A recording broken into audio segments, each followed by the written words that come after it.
बिस्मिल्लाहिर्रहमानिर्रहीम। अस्सलाम वालेकुम। आज हमने उर्दू 101 का सबक नंबर 13 पढ़ना है, मजीद अमजद के हालात ज़िंदगी। ठीक है,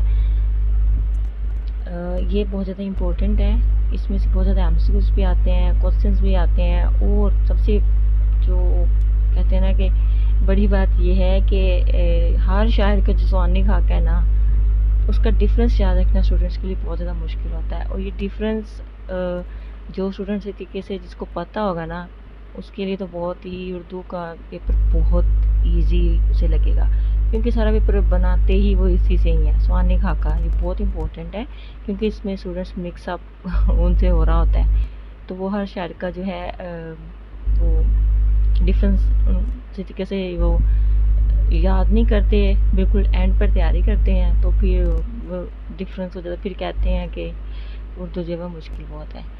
तो इसमें कुछ भी मुश्किल नहीं है, आप लोगों ने बस एक बार वीडियो देखनी है और उसके बाद पढ़ लीजिएगा। अगर आप लोग हैंडआउट्स नहीं पढ़ना चाहते तो वीडियो पॉज करके आप देख सकते हो, इधर से पढ़ लो वीडियो के साथ साथ। तो बस आप लोगों की तैयारी है। और उर्दू में कोई रट्टा लगाने वाली तो चीज़ कोई है नहीं, बस ये ज़बानी खाका को रट्टा लगा लो, ये स्टोरी की तरह ना आप लोग याद रखा करो इसे बस। चले हम स्टार्ट करते हैं। मजीद अमजद 29 जून 1914 को जंग में मियां मोहम्मद अली के यहाँ पैदा हो गए, और प्लीज़ लेक्चर को एंड तक देखा करो। तो मजीद की पैदाइश के कुछ अर्से बाद ही उनके वालिद ने दूसरी शादी कर ली। लाजम मजीद की इब्तदाई तलीम तरबियत अपने नाना मियां नूर मोहम्मद के ज़ेर साया हुई। नाना से फ़ारसी, अरबी और तिब की इब्तदाई कुतुब पढ़ने के बाद जंग से ही मैट्रिक और एफ.ए. के इम्तिहानात पास किए, और फिर इस्लामिया कॉलेज लाहौर से बीए के कई साल तक नीम सरकारी साल अरूज के मदीर रहे। फिर रोज़गार के सिलसिले में साहिवाल चला गया, जहाँ तकरीबन 29 साल क़याम किया, और असिस्टेंट फूड कंट्रोलर के ओहदे से रिटायर हुए। मजीद की ज़िंदगी ज़्यादा खुशगवार न थी। वो इनकी बेगम भी एक तलीम याफ्ता खतून थी, इसके बावजूद दोनों की कभी ना बनी। तो मजीद की वफ़ात इंतहाई सब्र आज़मा हालात में हुई 11 मई 1974 74 है ये को, जब पुराना रफ़ीक अली मोहम्मद हस्ब ममूल, यानी जिस कहते हैं ना डेली रूटीन हस्ब ममूल जैसे के बाहर ताला लगाकर काम को क्या मतलब नॉर्मल रूटीन जैसे कहते हैं ना, नॉर्मल रूटीन में जैसे हो मोहम्मद अली रफ़ीक जो था ना उनके घर आता था, तो बाहर ताला लगाकर काम को गया, तो वापसी पर मजीद अमजदी की लाश फर्श पर पड़ी थी। तो मैयत जो थी वो जंग लाई गई। कोई शायर, अदीब या मदाह कदरदान साथ न था। तो फिर आखिर 12 मई 1974 को 20-25 अफराद की मौजूदगी में उनको सुपुर्द खाक कर दिया गया। ठीक है, ये आप लोगों ने ये इतना तो आप लोगों ने ऐसे ही याद करना है एज इट इज़। ओके, इसमें कोई भी आप लोगों ने गड़बड़ नहीं करनी। बाकी जो आगे है ना, ये तो आप लोगों ने बस एक बार सुनना है। जब आप लोगों को ये पता होगा ना उसके हालात ज़िंदगी का, किसी भी शायर का आप लोगों को जब हालात ज़िंदगी का पता है ना, तो फिर बाकी बस चलेगा, फिर पेपर इंशाल्लाह अच्छा होगा। चलिए हम मुआसने कलाम अब स्टार्ट करते हैं। कुछ शख्सियात शायद दुनिया में नहीं बसती, लेकिन दुनिया उनमें बसती है। ठीक है, इसका यही यहाँ पर बात पता क्या की हुई है, वही की है कि जब थे ना उनकी ज़िंदगी में, उन्होंने ज़िंदगी इंतहाई गमों में गुजारी। ज़ाहिर है उसके सारी ज़िंदगी हमने पढ़े, और बस यही नतीजा था, बेचारे ने ज़िंदगी गुजार दी फिर इतने गमों में।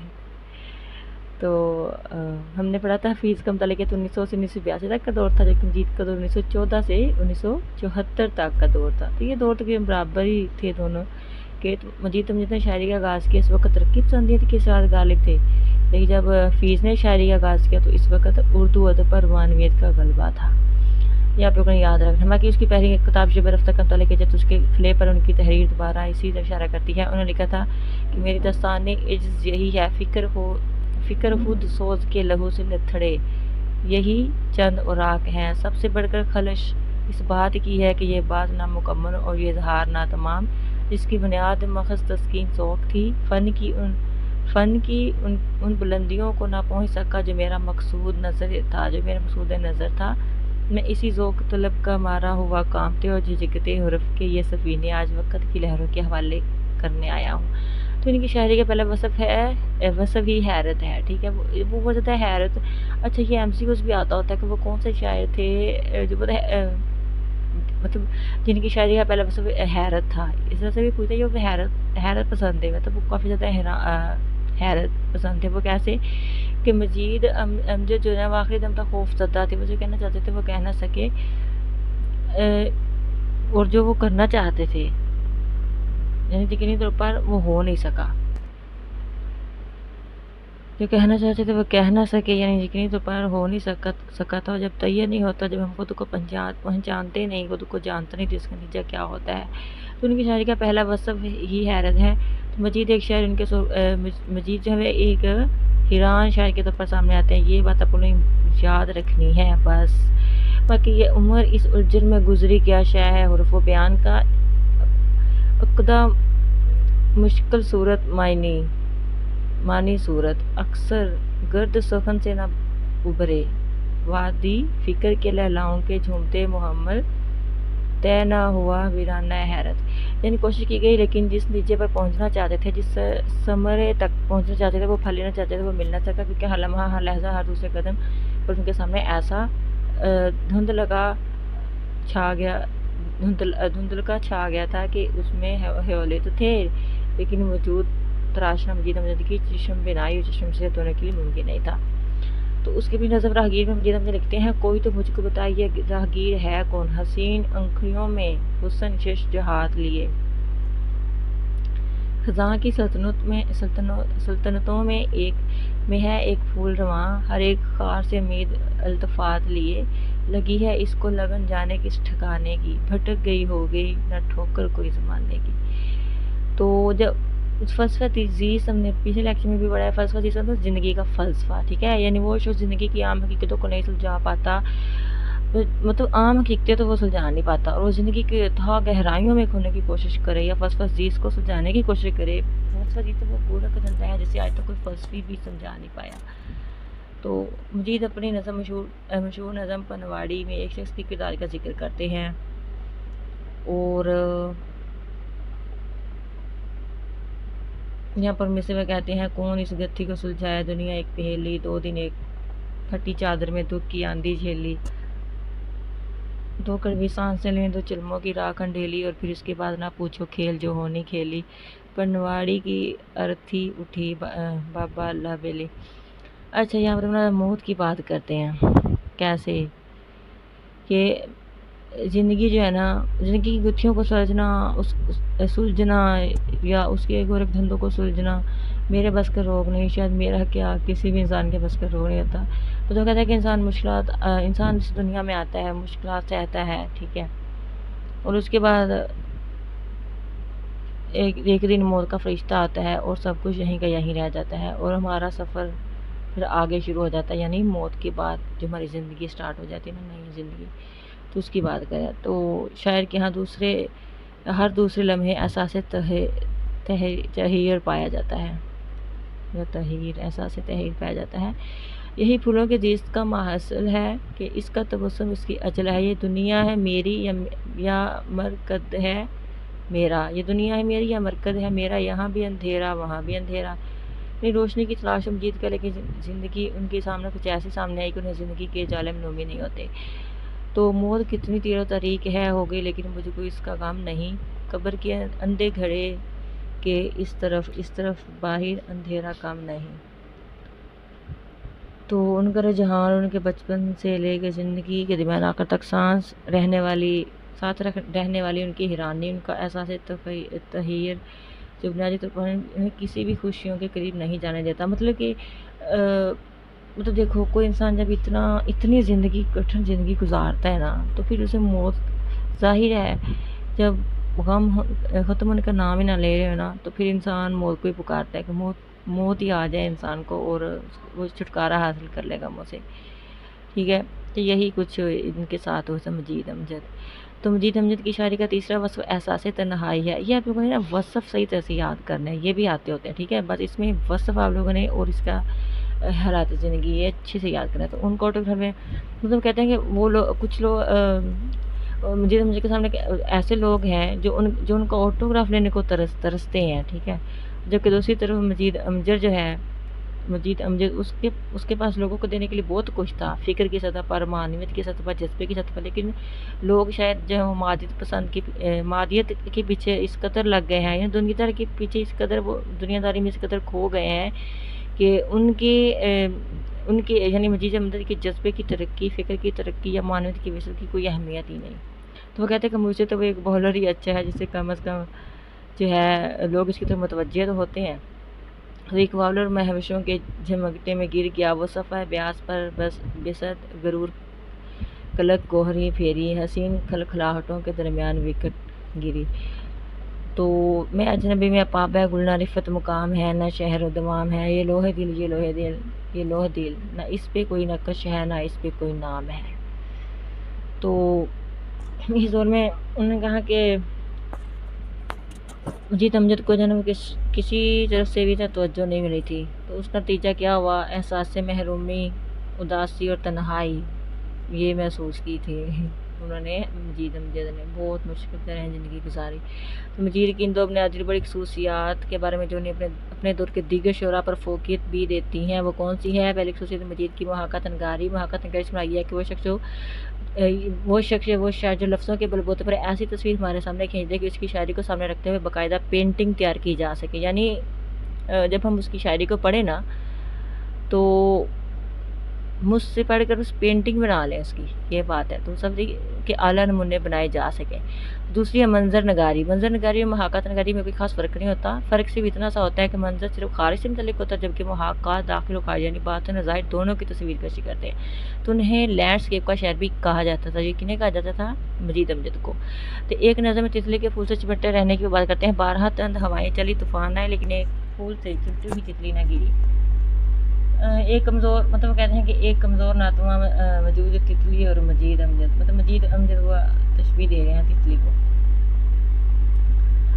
एक कोहस्तानी सफ़र के दौरान एक नज़म है, उसमें उन्होंने मजीद नखल बुलंद को पेश करते हैं। यानी ऐसा सोचता है कि नखल बुलंद यानी एक बुलंदोबाला दरख्त, नखल बुलंद एक बुलंदोबाला दरख्त, ठीक है। तंग पगडंडी में सर को हसार पर खाती हुई नीचे दोनों जानब गहरे गार मुँह खोले हुए, आगे डलवाने के पार एक तेज़ मोड़ और इसकी जगह एक फरिश्ते की तरह नूरानी पर खोले हुए झुक पड़ा है आके रास्ते पर कोई नखल बुलंद। तुम्हारे सामने मुकम्मल मंजर आता है और एक ऐसा मंजर जो गैर मुतहर्रिक यानी पहाड़ों, वादियाँ, खाया बिल खाते हुए, रास्ते बिल खाते हुए रास्ते पर एक अचानक एक झुका हुआ दरख्त की बात कर रहे हैं ना वो। तो पेड़ों की लचकीली बान ही कोपलों के कंगन पहने झुक की झील के पानी बरसे चुनने आती हैं पीले पीले पत्ते, भूरे भूरे बादल। तो खज़ां की मतलब कहते हैं कि यहाँ पर जो पीले पत्ते हैं ना, खज़ां की अलामत है। खज़ां में आप लोगों ने देखा होगा पत्ते पीले हो जाते हैं। तो खज़ां उर्दू शायरी में एहसास गम की अलामत है। तो इसका मजीद की शायरी का अहम पहलू उनका तसव्वुर वक़्त है, ठीक है। मतलब वो कहते हैं कि वक़्त पर काबू हम नहीं, वक़्त पर किसी का भी काबू नहीं है, वो गुजरता ही जा रहा है। और वो आगे वो कहते हैं 20 बरस से खड़े थे जो इस गाती नहर के अतवार, झूमते खेतों की सरहद पर बांके पहरेदार, घने सुहाने छाँव छिड़कते बूर लदे चितनार, 20,000 में ये बिक गए सारे हरे भरे अशजार। अच्छा, इस शेर में ना वो बात करते हैं कि लोग जो है ना वो दरख्तों को वैसे तो बहुत पसंद करते हैं, लेकिन जब बात आती है ना पैसे की, तब वो पैसों की खातिर, चंद पैसों की खातिर वो दरख्तों को ही बेच डालते हैं। तो ये बात यहाँ पे हो रही है कि दरख्तों को अपनी छाँव को ही 20,000 में बेच देते हैं, ठीक है, क्योंकि इंसान जो है वो मादियत प्रस्त हो गए हैं। तो इसी विलियम डेविस ने भी अपनी एक नज़म लिखी थी लेजर।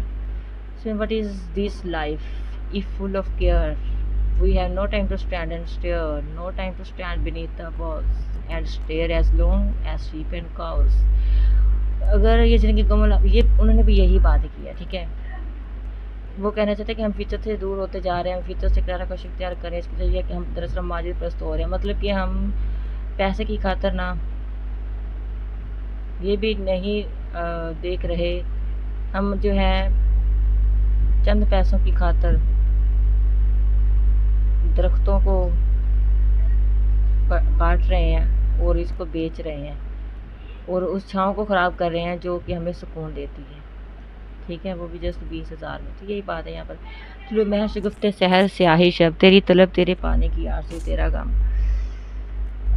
یعنی چچراتی ہی دھوپ۔ یہاں پر وہ کہتے ہیں میرے زندگی میں بس ایک ہی مسئلہ رہا، روح محبوب کی وصال کا تھا، جو نہ ماضی میں ہمارے ہاتھ ہے نہ حال میں، نہ اور شاید نہ مجھ میں ہمارے ہاتھ آ پائے گا۔ تو وہ پلٹ پڑا ہوں شاہوں کی چتری اور اوڑے نشیب زینہ یہاں پر ایسا رکھتا ہے۔ اچھا یہاں پر ایسا جو ہے وہ حضرت کلیم اللہ رب تعالیٰ سے ہم کلام ہونے کے لیے تر پر جایا کرتی تھی۔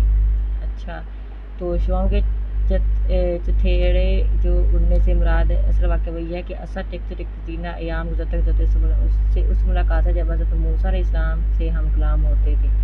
تو یہ واقعہ لوگوں کو پتہ ہے، ٹھیک ہے، یہ وہی بات کی جا رہی ہے۔ تو میں روز ادھر سے گزرتا ہوں کون دیکھتا ہے، میں جب ادھر سے نہ گزروں گا کون دیکھے گا، تڑک کی گرد کی تہ سے اگر کچھ پھول کھلے بھی کوئی تو دیکھے گا کون دیکھے گا۔ تو باقی ہے نا، آپ لوگ پڑھ لیجیے گا۔ کتنی چھنا چھن ناچتی صدیاں، کتنے گھناگن گھومتے عالم، کتنے مراحل جن کا مال ایک سانس کی مہلت۔ یعنی وقت چلتا جا رہا ہے، صدیاں دوڑتی چلی جا رہی ہیں، مطلب یہ صرف ایک سانس کی مہلت۔ اگر سانس چل رہا ہے تو سب کچھ ہے، اگر سانس جہاں ختم ہو گیا وہاں سب کچھ ختم، یہ بات کی جا رہی ہے۔ اب یہاں پر وہ ہمیشہ ہمیشہ کے لیے کھو جاتے ہیں۔ ایک نغمہ سرمدی کان میں آ رہا ہے، مسلسل کنواں چل رہا ہے، پیاپے مگر نرم رو، اس کی رفتار پیہم مگر بے تکان، اس کی گردش عدم سے ازل تک ازل سے ابد تک بدلتی نہیں۔ یہ آپ پڑھ لیجیے گا۔ وقت نے گزرنا ہے، گزرتے چلا جانا ہے، بالکل اسی طرح جیسا کنواں چل رہا ہے۔ وقت کس طرح ہمیں ماجد کی طرف بھی لے کر جاتا ہے اور دوسری طرف ہمیں اپنی بے مائگی کا احساس بھی دلاتا ہے۔ بس یہاں پر ہمارا ختم ہو گیا۔ یہاں پر جیت امجد نے جو ہے انہوں نے لکھا تھا، کٹی ہے عمر بہاروں کے سوگ میں امجد، میری لحد پہ کھلیں جاوداں بہار کے پھول۔ تو یہ بس بہت زیادہ سیڈ زندگی گزاری امجد نے۔ بس آپ لوگوں نے اس میں یہی یاد رکھنا ہے، اس کا حالات زندگی بس، اور اس کے جو وصف ہم نے پڑھے ہیں وہ، باقی یہ تو آپ لوگ کر ہی لوگے اگر اس میں سے کچھ آ بھی گیا تو۔ ویسے لگ تو نہیں رہا اس میں سے کچھ آئے گا، لیکن اگر وہ اگر کچھ دے بھی دیں تو آپ لوگوں کو پتہ ہونا چاہیے، اس لیے میں نے ریڈ آؤٹ کیا، اور بس کچھ زیادہ کچھ امپورٹنٹ نہیں تھا۔ باقی پلیز ویڈیو اچھی لگے تو لائک شیئر اور سبسکرائب ضرور کر دیا کرو۔ آپ لوگ اتنی کنجوسی کیوں کرتے ہو ویسے؟ بتائیں کیا فیڈ بیک تو دینا چاہیے نا ہر انسان کو، پتہ نہیں آپ لوگوں کو کیا ہے۔ اور پلیز ضرور بتایا کرو آپ کو پسند آئی کہ نہیں ویڈیو۔ اور باقی thank you so much and اللہ حافظ۔